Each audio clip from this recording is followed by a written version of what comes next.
فسونگر از قلم مرجان کتب 7ویں قسط۔ مجھے ایسے لگتا ہے میں نے آپ کو کہیں دیکھا ہے۔ اگر تو سب اسے آؤٹ سپوکن کہتے تھے تو صحیح کہتے تھے۔ میں نے آپ کو پہلے کبھی نہیں دیکھا، اس نے سادگی سے کہا، مگر مجھے کیوں ایسا لگتا ہے کہ میں جانتی ہوں اس نقاب کے پیچھے کس کا چہرہ ہے۔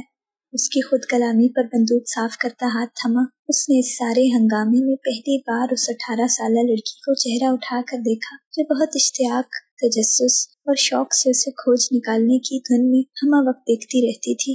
حیدر کرار نے سر جھٹک کر اپنے ہر خیال کو جھٹک کر بندوق سیدھی کی اور پھر سے نظر جھکا لی۔ ہم سب اپنا چہرہ کسی کو نہیں دکھاتے۔ اب کہ اس نے جامع الفاظ میں نفی کی، پھر مجھے کیوں ایسا غلط فہمی ہوئی ہوگی؟ اس کی سخت تردید پر نجف کو چند پل کے لیے چپ لگ گئی۔ خاموشی کا دورانیہ بڑھتا محسوس کر کے اب وہ اطمینان سے بندوق صاف کر رہا تھا۔ آپ کو تلوار چلانے آتی ہے؟ اس کے سوال پر اپنی انہماک سے بندوق صاف کرتے ہاتھ تھمے اور پھر چہرہ پھیر کر کسی قدر ناسمجھی سے اسے دیکھا۔ مطلب کیا معلوم آپ؟ ان سیاہ اندر تک اترتی نظروں پر اس نے بوکھلا کر کہنا چاہا، یہ تلواروں کا دور نہیں ہے خانم۔ واپس چہرہ کر کے اب وہ بندوق میں گولیاں ڈالنے لگا۔ اگر آپ چلا سکتے ہوتے۔ وہ نہ جانے کیوں جان لینے پر بضد ہونے لگی۔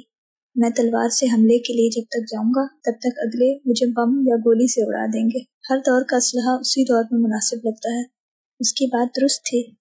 اس دن آپ لوگ تیر اندازی کی پریکٹس کر رہے تھے تو اس نے کھسیا کر کہا، تو آپ کو لگا ہم تلواریں بھی نکال لیں گے؟ اس کی بات میں ہنسی کی آمیزش محسوس کر کے نجف کی نگاہ بندوق صاف کرتے ہاتھوں سے تیزی سے اوپر چہرے تک گئی، مگر سیاہ مصروف آنکھیں جھکی ہوئی تھیں۔ بندوق چلانا مشکل کام ہے؟ اس کے اگلے سوال پر حیدر نے بڑی سنجیدگی سے اسے دیکھا۔ آپ کے بابا جان کو بتانا پڑے گا کہ ان کی دختر یہاں بندوق اور تلواروں کے شوق میں بھاگی چلی آتی ہے۔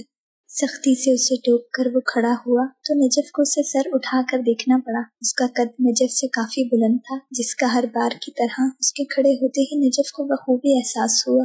میرے بابا مجھے کچھ نہیں کہتے، انفیکٹ وہ آپ کو کہیں گے میری دختر کو بندوق، تیر اندازی، تلوار بازی، گھڑ سواری سب کچھ سکھا دیں۔ اس نے فخر سے گردن اکڑائی، اس کے لہجے میں اپنے باپ کے لیے محبت بولتی تھی۔ پلٹتے حیدر کرار کے نقاب تلے لب بہت دھیرے سے مسکراہٹ میں ڈھل گئے، مگر کسی کو معلوم نہیں ہو سکا۔ آپ کو گھر نہیں جانا؟ اسے اپنے پیچھے ہی آتا محسوس کر کے رکے بغیر اس نے مدھم سرزنش کی، جبکہ سنہرے بالوں کو رومال میں جکڑے تیزی سے اس کے پیچھے چلتی اس سنہری لڑکی کی کھلکھلاتی ہنسی دور تک گئی۔ بابا مجھے خود ڈراپ کر کے گئے ہیں، میں آج سارا دن یہی ہوں۔ اس کے انداز میں اسے زج کرنے کے خیال سے ہی شرارت دوڑنے لگی۔ کتنا مزہ آنے والا تھا نا اسے اور برہان کو۔ اس کے ارادے سے اچھی طرح واقف حیدر کرار رک کر ایڑیوں کے بل گھوم کر اس کی جانب پلٹا، اور وہ جو نیچے دیکھ کر بھاگتی جا رہی تھی اس کا سر حیدر کے سینے سے آ لگا۔ کر پیچھے ہوتی نجف سے بھی تیزی سے خود بوکھلا کر پیچھے ہوا، اور نجف اپنی پیشانی سہلانا بھول کر اسے دیکھنے لگی۔ اس کی سیاہ آنکھوں میں معصوم بچوں جیسی گھبراہٹ چھائی ہوئی تھی۔ وہ بے ساختہ مسکرا دی، اور اس کی مسکراہٹ پر اپنے عسکری لباس کی شرٹ چٹکتے حیدر نے سنجیدگی سے اسے دیکھا۔